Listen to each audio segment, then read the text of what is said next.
Глава Егор Борисов обсудил с учеными Якутии вопросы реструктуризации научных учреждений страны. Встреча первого лица республики с научными деятелями региона прошла сегодня. Повесткой разговора стала реформа государственных академий наук, начатая еще в 2013 году. В частности, участники обсудили структурные процессы, которые пройдут в Якутском научном центре. Отметим, что сегодня в его состав входит 11 учреждений, которые занимаются научно-исследовательской работой по своим направлениям.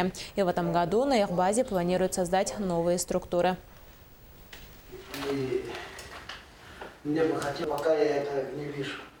Сегодня предлагается образование федерального исследовательского центра, которое будет объединять научные институты Якутского научного центра. Обсуждается вопрос организации научно-исследовательского института на базе Института мерзлотоведения. Институт мерзлотоведения – это единственный, уникальный и очень успешный институт в составе Российской академии наук.